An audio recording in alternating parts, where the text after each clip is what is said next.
ये नगरी तुम्हारी पहचान है, मतलब ये भारत हमारी पहचान है और हमें इसकी केवल रक्षा ही नहीं करनी चाहिए बल्कि इसका आदर भी करना चाहिए। यही हमारा कर्तव्य है। कुछ देने के उपरांत कुछ मांग लेना सभ्यता के विरुद्ध है। अपनी असभ्यता पर मनुष्य को स्वयं अपने आप से क्षमा मांगनी चाहिए। कृतज्ञता का ऋण उतारना सहज नहीं, सबसे भारी ऋण यही होता है। एक बार ऋणी हो जाओ तो ऋण चुकाने में आनाकानी नहीं करनी चाहिए। परिणाम जो भी हो, या तो पहले ही सोच लेना चाहिए कि ऋण लेना है या नहीं। जो तुम्हें त्याग दे उसे तुम भी मत ढूंढो। मनुष्य को अपने आप से कभी भी झूठ नहीं बोलना चाहिए। जब युद्ध उस पार खड़ा हो तो हंसना नहीं चाहिए, सोचना चाहिए। श्रद्धा एक अचूक अस्त्र है और कवच भी। जो निष्ठा दबाव में आ जाए वो निष्ठा नहीं, केवल निष्ठा का भ्रम है। महारथियों का हम हर योद्धा को प्रणाम नहीं करता। जो होने वाला है उसे रोकना आपके वश में नहीं और मेरे वश में भी नहीं है, क्योंकि किसी के कर्म पर तो मेरा अधिकार नहीं है ना। ये भगवान श्री कृष्ण कह रहे हैं।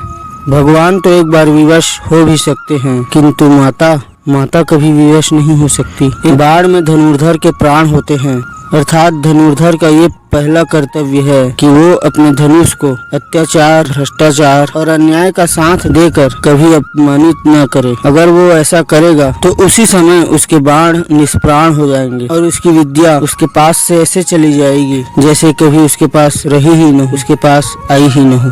परीक्षा लिए बिना किसी को सर्वश्रेष्ठ कह देना किसी भी गुरु को शोभा नहीं देता। किसी गुरु के लिए इससे अधिक दुर्भाग्य और क्या हो सकता है कि वो रणभूमि की ओर देखे तो दोनों ही ओर उसे अपने शिष्य के ही ध्वज दिखाई दे। त्यागने का अधिकार सबके पास होता है। जो जा सकते हैं उन्हें तो चले ही जाना चाहिए। जिनके साथ नफरत हो उसके साथ युद्ध नहीं करना चाहिए। उसके साथ मतलब उसके संग। मनुष्य को अपने जीवन से भी अधिक प्रिय अपने प्रतिज्ञा होनी चाहिए।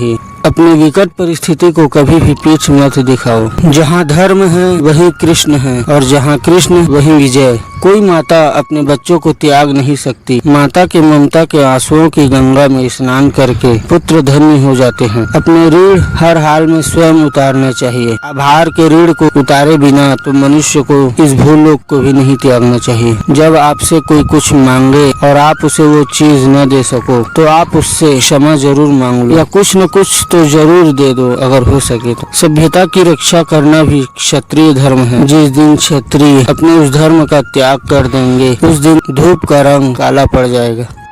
अपनी माता को शत्रु के घर पर नहीं रहने देना चाहिए। यही युद्ध नीति है। बड़े यदि किसी भूल पर टोके तो उनकी ओर से मन मैला नहीं करना चाहिए। उनके शुभ चिंतन पर संदेह भी नहीं करना चाहिए। जब युद्ध रेखा खिंच चुकी हो तो राजा को दुविधा में नहीं रहना चाहिए। आयुर्विद्या कहती है कि यदि कोई अंग कष्ट दे रहा हो तो शल्य चिकित्सा को चाहिए कि वो उस अंग को काट दे। किसी को भी युद्ध के पक्ष में नहीं होना चाहिए। जहाँ युद्ध का माहौल हो वहाँ से जितनी जल्दी हो सके चले जाओ। मेरे इन आँखों के भाग में जो आंसू हैं वो तो मुझे बहाने ही पड़ेंगे। युद्ध के फैसले माओ के आशीर्वाद की छाया में बैठकर नहीं किए जाते। राजा के कर्तव्य योद्धा के कर्तव्य से कहीं अधिक होते हैं।